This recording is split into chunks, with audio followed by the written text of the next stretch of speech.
Welcome everyone to our next session spotlight for Convergence 2026. This is an opportunity for you to get to know about our upcoming leaders, their sessions, and to give you a better idea of what you might want to register for during Convergence 2026 in New Orleans. Today, we will be hearing from the following leaders. We've got Ruth Hallows talking about Ravenstail and Chilkat weaving, fiber arts of Northwest coastal people. Angela Schneider going over beyond plain weave pickup stick patterns on the Rigid-Heddle loom. Heather Macali talking about Rigid-Heddle plus woven Shibori. Jennie Hawkey, amazing hacks for warping from front to back. And Mary Zicafoose, Ikat shifting 8 techniques. Registration has begun. Advanced priority registration is currently open. Priority registration begins on October 27th, and general registration begins on November 10th. If you're interested in getting a head start on registration, please go online or give us a call, and we would be happy to help you out. As a reminder, Convergence 2026 will be taking place in New Orleans, Louisiana from August 12th through the 16th. If you have not already looked through the classes and the tours and all of that good stuff, you can find the registration booklet, a digital copy, online. You'll find all sorts of extra information about the different sessions and events taking place, including the marketplace, exhibits, fashion show, keynote speaker, tours, and more. We'll be hosting over 100 sessions ranging from 90-minute seminars to 3-day workshops. As we learn more about the workshops today, please put any questions that you have in the Q&A section. This is your time to get answers directly from the instructors. First up, we've got Ruth Hallows. Amasha Techniget, Shimlik Skunda Wam Gun Hadanu, Liggy Ruth Hallows, Dickum Sawamich. My Raven clan name is Ruth Hallows, or is the woman of the cedar mat, or Ruth Hallows in English. There are no gendered pronouns in Somalia, but in English I use they and she. And I'm excited to share with you the fiber arts of Northwest coastal people, Shawadada, or they're called Ravenstail and Chilkat weaving, contemporarily. When I was born in 1978, weaving our ceremonial blankets was prohibited by law. In 1887, my direct ancestors had traveled from our heritable and traditional tribal lands to Washington, D.C., and negotiated with the United States government. They intentionally released our public ceremony, including weaving our ceremonial blankets and other ceremonial arts in exchange for the ability to retain our language and our families by keeping the right to raise our children through 8th grade. This image is my grandmother's dad. His name was Shakes, or John Alfred Hayward, and he was the last heritage chief of the Tsimshian people in the United States. Chilkat weaving is a hand-twined representational formline design. So you see these curvilinear images that represent clan crests and histories and stories. In my childhood, I grew up with cedar basketry in our home and a hand-drawn image of my grandfather that was done by my cousin, David Boxley. I thought our ways of woolen weaving had ended, and that that pencil sketch was the closest that I would ever be to our curvilinear ceremonial dancing blankets called Chilkat dancing blankets. In the 18th century, while our ceremony was sleeping, this geometric style of weaving, contemporarily known as Ravenstail, was in deep slumber. No hands wove in this manner for more than 2 centuries. but academic research and collaboration with current day cedar weavers awakened the practice in the 1970s and 80s. Master weaver Dolores Churchill, along with other indigenous basketry and cedar basketry and spruce root weavers, worked together with academic researcher Cheryl Samuel to reverse engineer the way of weaving in this geometric art style in our textiles. This image is of the first Ravenstail robe in modern history and was woven collaboratively. Um, in 2023, I personally was able to visit the Smithsonian Renwick Museum, a government institution that was celebrating the ceremonial textiles of my people just a few steps away from where my ancestors had intentionally released them. Abach Skanu, I'm excited to share with you the ceremonial textiles of the Northwest Coastal people and my journey and my part in reclaiming them. Doyab Shitnusum, thank you.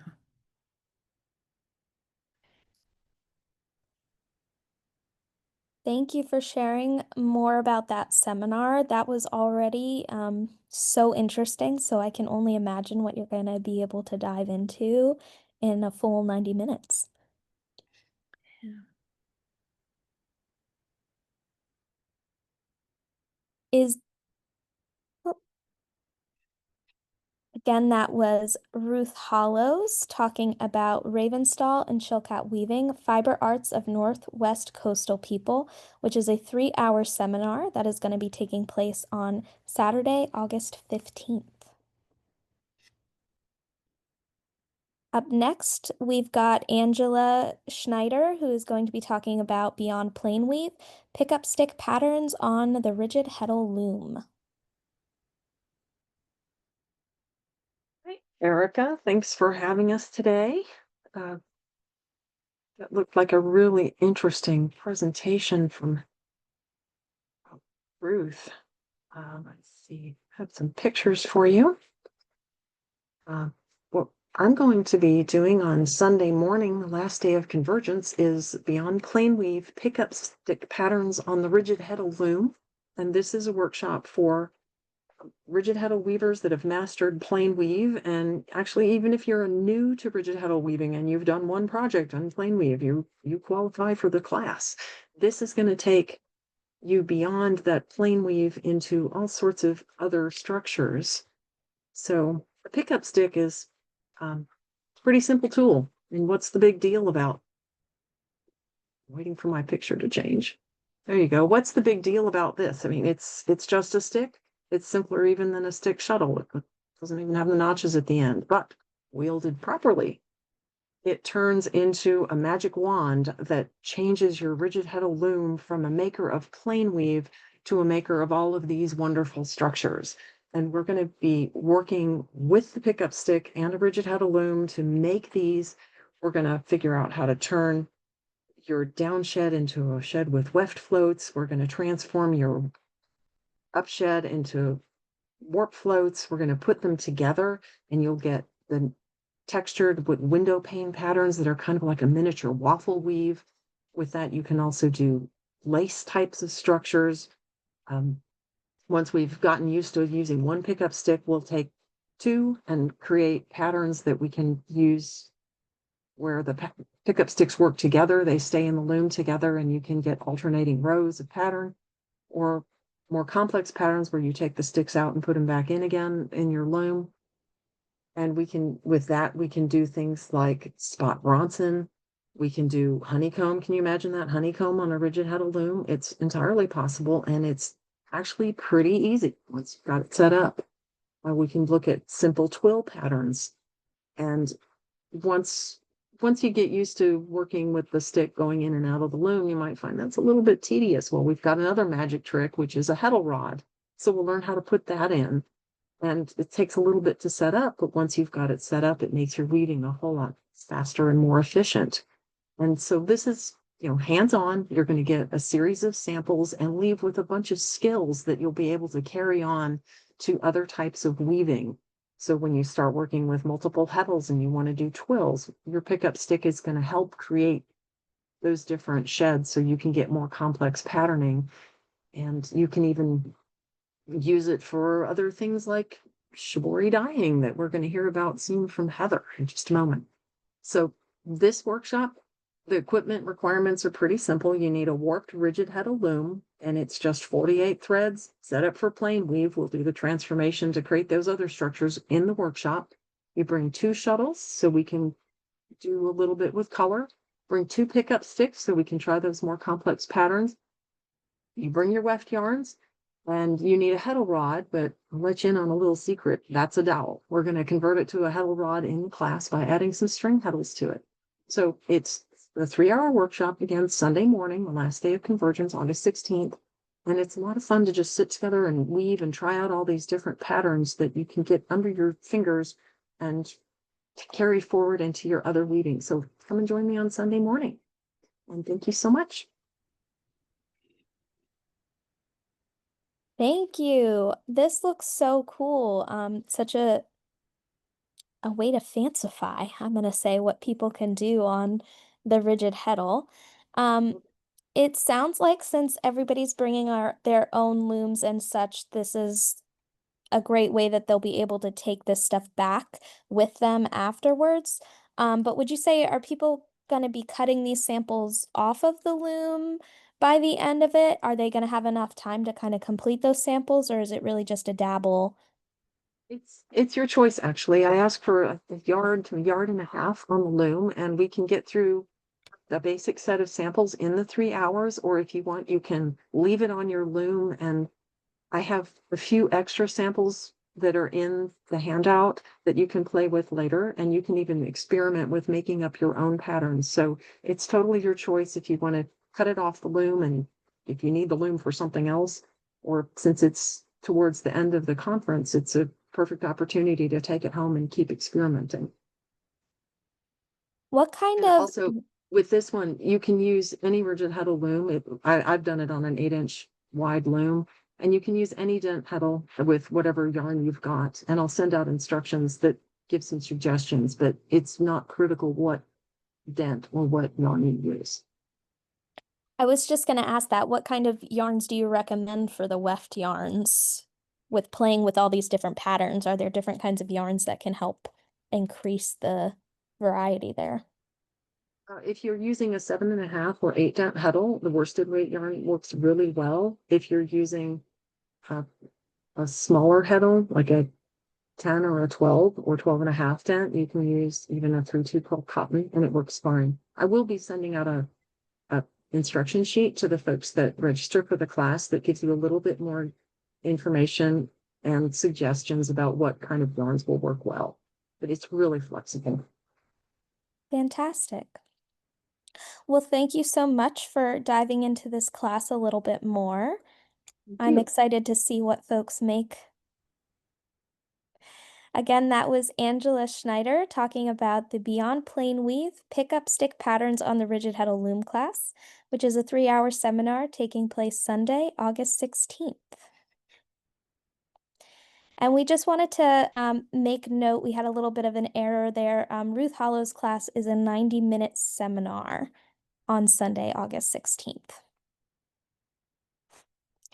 Next, we've got Heather Macali, who's going to be also talking about Rigid-Heddle weaving, but specifically woven shibori. Thanks, Erica. Let me just share my screen. And thanks, Angela. Your class looks wonderful. And technically, they could take this class and that class if they're already bringing their loom. So, hi, I'm Heather Macali. I'll be teaching the Rigid-Heddle plus Woven Shibori workshop.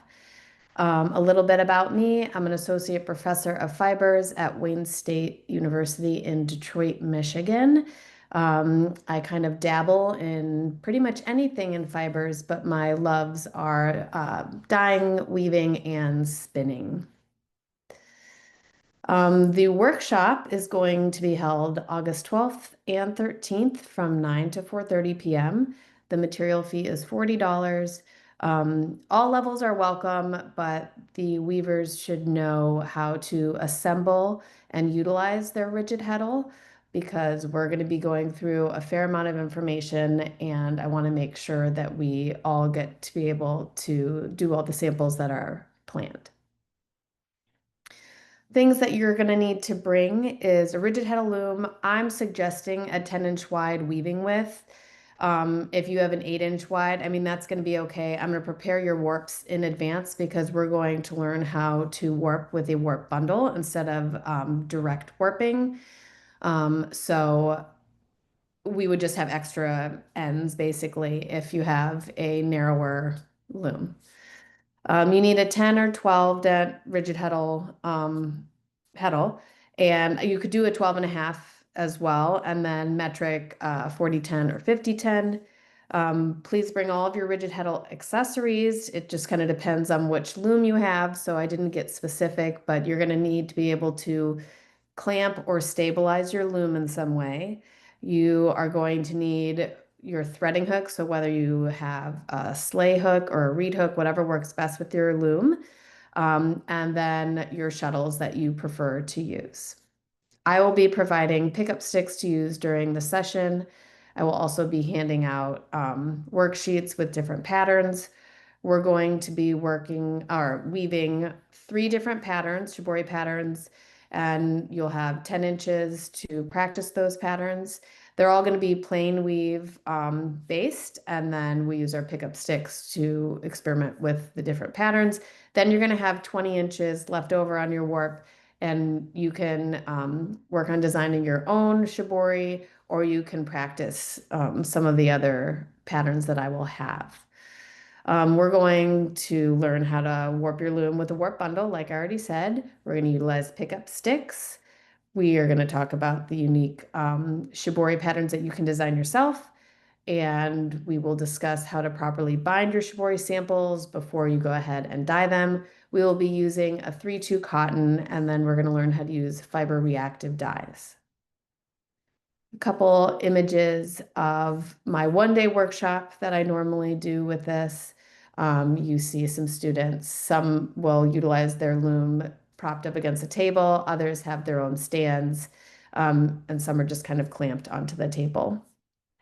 The far right image was a design that someone was just intuitively coming up with, but I thought it was quite interesting. We also learn how to do the hem stitch before and after each sample. So if you don't have that knowledge, you will be learning that as well. The image on the left is an example of a small sample bound together very tightly. And then the image on the right is a bunch of different samples drying and different colors that we had tested in the last workshop I did. If anyone has any questions, they can feel free to email me at heathermacali@gmail.com.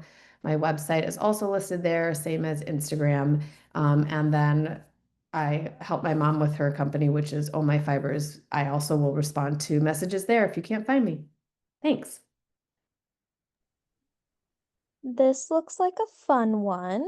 I've got a couple questions for you. So, you say you're providing the warp in advance, and it sounds like maybe even teaching some people a little extra technique there with warping up from a bundle instead of direct, which is great.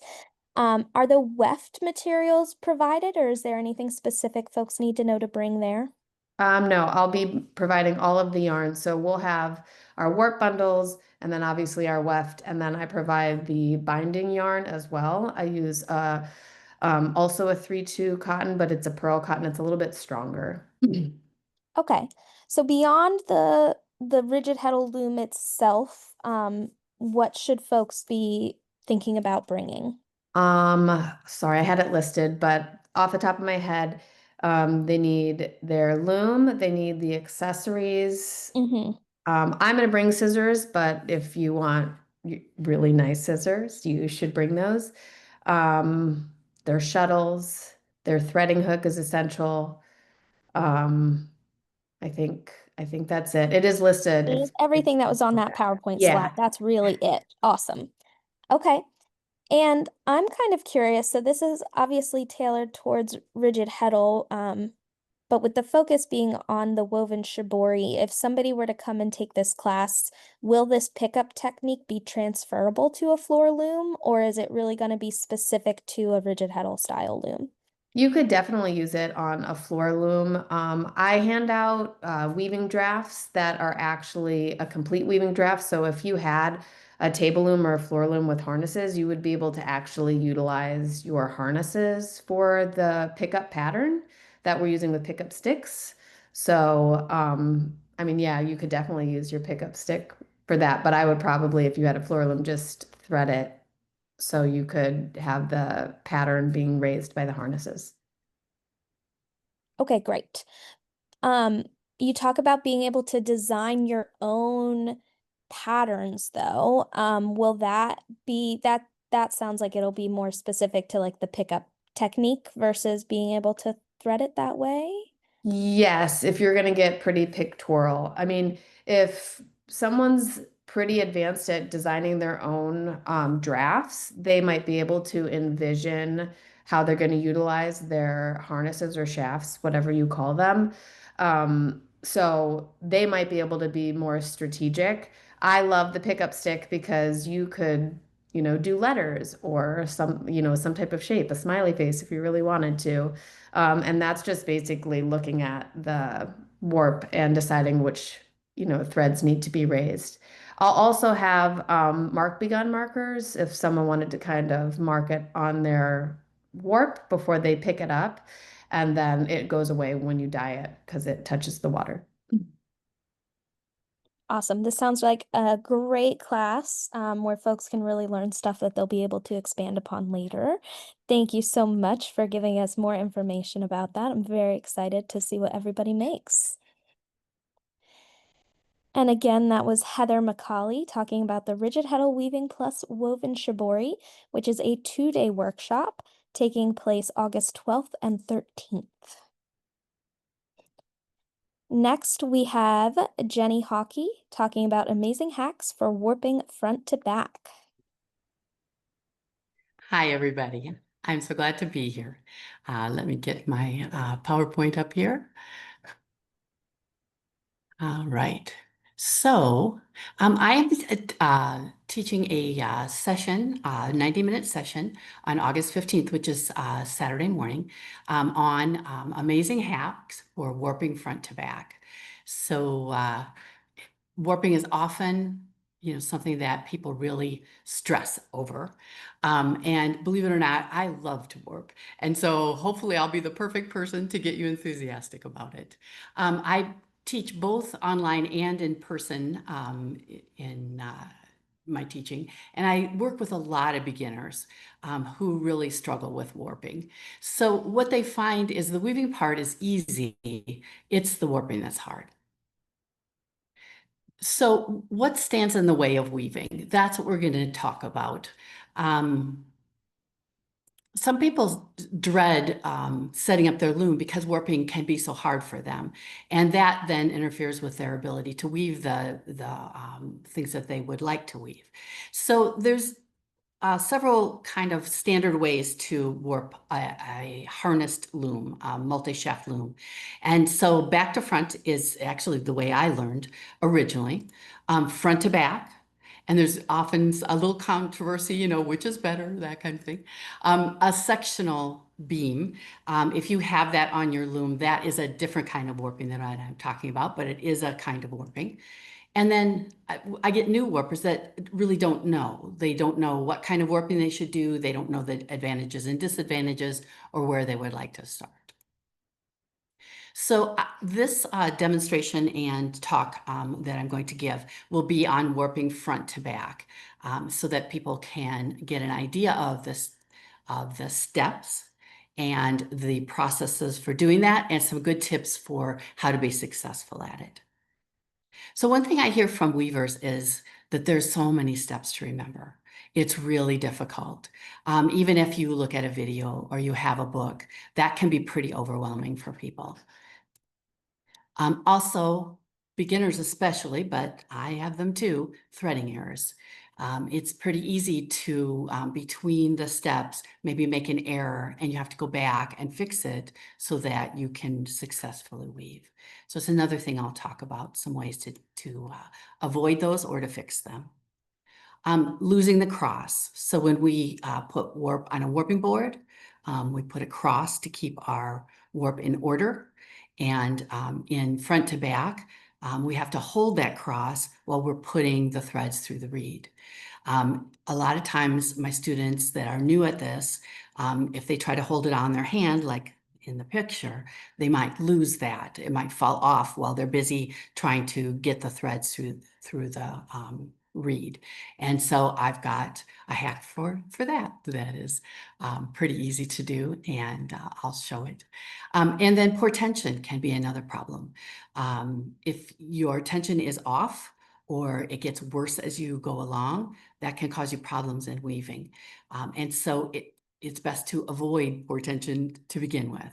And again, another example that I'll show you how to put the warp on the loom so that your tension lasts throughout the project.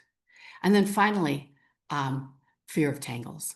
And I had a new weaver in the other day. She asked me to teach her how to warp. And I said something about tangles. And I could just see the fear in her eye. It was, she thought, oh, if that starts tangling, I'll never get out of that. And so first of all, again, to avoid them, but also how to fix tangles and be able to proceed from there. So one of the things I'll do is I have a kit, but also I will give out the links to the things in the kit if you want to get them yourselves, of some materials and equipment that you can get to do some of these hacks. And I go for inexpensive and easy to find. So that hopefully will be what you'll find about those. Again, I am teaching on the Saturday morning, August 15th, and I look forward to seeing you there. Ooh, this sounds like you have so many good hacks. I might need to try and take this class. I'll welcome you to do that. This sounds like a great introduction for people, like you said, that are new, but it also sounds like you've got so many good tips for people who are established. I know I also learned initially back to front, and like you said, that can be quite the debate. Which way is best? It can. And back to front has other equipment that it needs. And I always found front to back simpler because it's just me and the loom and the threads. Do you talk at all? I know a lot of people struggle warping solo. Do these hacks kind of touch on that, how to do it by yourself versus if you have helping hands? Yeah, in fact, that's how I warp and that's how I teach to warp. And when we warp, we don't do it under a lot of tension. We try to get things straight and to go nicely through, but it's just a one-person operation. Awesome. I also wanted to ask, you mentioned having a kit available and links that people can use. Is that something that folks need to get ahead of time? Anything in there that they need to buy ahead of time to take your class, or is that just access to the things if they want to try any of these hacks afterwards? It's just access to things. When I send out my email for the class, when I know who is going to be in the class, I will have a link that they can pre-buy, and I can bring with me that kit. But also during the presentation, and then later I will have the links for the things if they would like to buy them separately. Great. So is there anything people would need to actually bring day of to this class? No, Nope. nothing at all. Wonderful. And since there are so many tips and tricks here, and you're giving this presentation, is there going to be like notes or any kind of handout given to them, or should folks be prepared to jot those things down themselves? I always send things out electronically. I usually send out my presentation afterwards as a PDF to people. So if they're note taker kind of people and they want to take notes, that's great. But they will get a copy of at least the important information and the links via email because I'll have their email addresses. Wonderful. That sounds fantastic. Thank you so much for giving us an overview of this class. You're welcome. I'm glad to be here. Again, that was Jennie Hawkey talking about her amazing hacks for warping front to back and beyond, it sounds like. That is a 90-minute seminar taking place Saturday, August 15th. And last but not least, today we've got Mary Zicafoose, who's going to be talking about her Ikat shifting 8 techniques class. Hi, everybody. Welcome to Nebraska. It's a gorgeous fall day. If you logged in on the Zoom class on Tuesday, you didn't find me. I had a conflict, so I had to move the date. So I'm sorry for any inconvenience that might have caused. Let me make sure that I've got the right thing here. I do. Okay, let me bring you up. Wonderful. And share my screen. Okay, I'm teaching Ikat warp shifting 8 techniques. And what this class is truly a Cliff Notes crash course of my 3-day warp shifting Ikat workshop that I teach around the country. It's condensed into 3 hours. I taught it at the last Convergence in Wichita, and it was very well received. The class was packed, and I got such great feedback from it. I was like, "Hey, let's teach this class again." I think this is, this is a great format. I don't know how any of you are going to decide what to take. And even before I jump into that, I am so excited that Convergence is in New Orleans. I think it's going to be a fabulous opportunity and experience. And I think particularly in the way the world is right now, for us to come together collectively, unanimously, in agreement, in tribute to fiber and weaving, it's going to be a great celebration. I think it's going to be a very wonderful, inclusive, fun time in New Orleans. Okay, so back to the class. What are we going to learn? We're going to learn 8 techniques for shifting an Ikat warp. So what does she mean by that, and where are we going with this? The class is based on the assumption that, number 1, you know what Ikat is. If you are not a devotee of the bleedy, toothy edge of dye seeping on a piece of cloth, of the look of dye seeping on a piece of cloth, then you should probably take a different class, because Ikat has a very distinct look. And I'm assuming that you know how to weave, and I'm also assuming in this class that either you are a dyer or you have a great friend or your guild has a dye day, because dyeing is a requirement of Ikat. But at the beginning of the class, we are going to go over the steps of wrapping an Ikat on your warping board. I think you all have a warping board, and we're going to talk about different materials we can use for binding and creating a resist wrap. And then the whole class is going to focus on what you can do with a dyed warp, how you can shift it and create amazing, beautiful, transcendental, classic patterns in shifted Ikat. And we will go step by step through 8 different techniques. There will not be a loom in the room. I will not have 8 looms set up where I'll be running between the looms.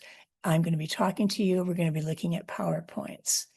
You will not need to bring anything other than your notebook and your iPhone to take pictures. You can take pictures as we go through class, but it will not be any hands-on demonstration. If it was hands-on, it would have to be at least a full day seminar.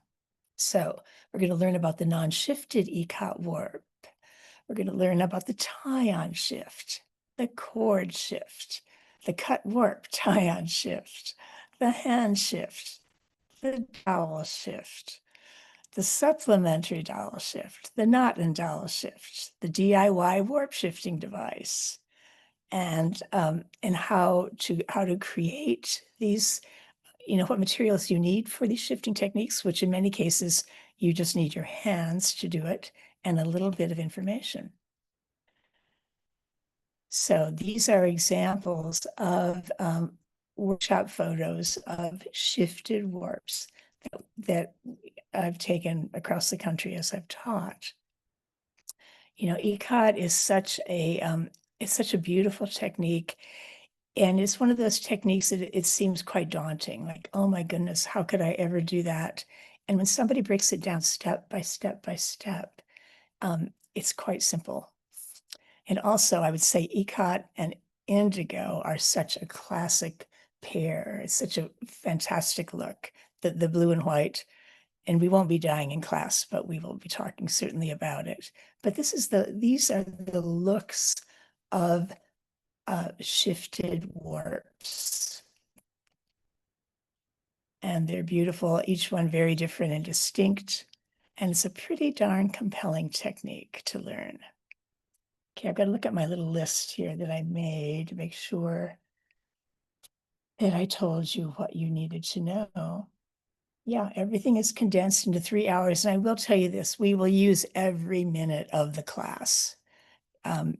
There's a tremendous amount of information, but it's pretty fast paced and pretty exciting. And so many people after Convergence in Wichita went home, did an ECOT, sent me pictures, and they were pretty pumped about the result. So that is all I can say, but I hope I see you in New Orleans. All of these classes sound fabulous. I don't know how you're ever going to decide, but you'll make the right decision. And I do, if you're on the line about coming to Convergence, I want to just say that over the decades, there have been some amazing convergences. And some of them, you know, they're iconic, and they are moments in time that can't be repeated. So if you are on the line about should I go to Convergence or not, come to Convergence. The people you're going to meet, you'll never have as many classes at your disposal. The marketplace is fabulous, and it's going to be, I think, truly a celebration. So I hope you come. And do sign up for the class if you're interested in Ikat. Thanks. Bye-bye. Such a fabulous endorsement for Convergence. Thank you so much. We all happen to agree with you. I think we're Well, I going to think have a it's true. great time there. So, about your class here, 3 days into 3 hours, absolutely going to be jam-packed. This looks like it's going to be so fun. Now, I am personally not a big ECOT dyer, so I have some questions here. Hopefully, they're helpful and they're not silly. One, I want to say that a cut warp technique sounds terrifying. Oh, But they all sound so interesting, and it looks like you get some really cool techniques. Would it be, since it's called you're shifting the warp, am I right in it's that you're, instead of wrapping the designs very individually at the beginning, you're kind of breaking apart maybe one wrapping into those angled no. designs by No, shifting well, the you know, fibers? actually, that's a very good point. There's so many different approaches to it, but we're going, you know, in the workshop that I teach, we use a warping board because it's the tool everybody has, and you just literally measure a warp, and we wrap, and there's different ways you can wrap that give you different techniques. So of course we'll talk about that, and then within those individual wraps, you can break down individual wraps into smaller bundles that you then shift. You know, it's a universe unto itself that can be daunting, but like all things, like warping a loom, you know, step by step by step, it unfolds in this perfect order. And so I always say a weaver's job is to create order out of chaos or impending chaos. And this is the same with ECOT. It's just developmentally learning different steps and different tricks, you know, little nuances and tricks that will give you a certain look to an ECOT piece. Granted, you know, 3 hours will not make you a master at ECOT, but it will certainly give you a great introduction to a universe in weaving. Yeah. If you talked a little bit about the experience and what you're kind of presuming folks know before they enter, but if somebody is really brand new and they just want to sit in to kind of see options for where Ikat could take them and get inspiration, is this Yeah. still going to be a great class for You them? bet. Yeah, yeah, they will get it. It's not, it's, I don't think, really, I don't think it could be over anybody's head because I try to teach it so developmentally. And we do have one question here. Like, would this be a good refresher for those who have already taken your one-day workshop and then also a great introduction for those who haven't? Yes, Yes. yes, yes, and yes. It would be a great refresher. And in my last class, I had people who had taken my workshop before and they were like, oh, now I remember. Oh, now that I've done a couple of ECOTs, this is so helpful. Or now if I haven't done an ECOT, I really want to do one. So of course, yeah. I think we Amazing. can't hear information. We can't hear information enough. And every time we do hear it, we hear it differently because we're in a different place, technically. Yeah, Yeah, and you have different experiences each time that helps right. connect all those dots. Exactly. Yeah. Awesome. Well, this sounds like a very, very fun seminar. So thank you so much for diving in and showing some of those pictures. It feels so inspiring. Again, that was Mary Zicafoose talking about her ECAT Shifting 8 Techniques class, which is a jam-packed 3-hour seminar taking place on Friday, August 14th. Great. And thank you, all of you, for joining us today. To find more information about registration and the sessions, please visit our website, weavespindye.org/sessions, or just go under that Convergence tab and head to the Sessions and Leaders page. We are going to be offering session spotlights every day at 1 p.m. Eastern Time until mid-November, and the recordings are going to be available on HGA's YouTube channel. So if there are any other classes you're interested in, please join us, and I look forward to seeing you all in the Q&A.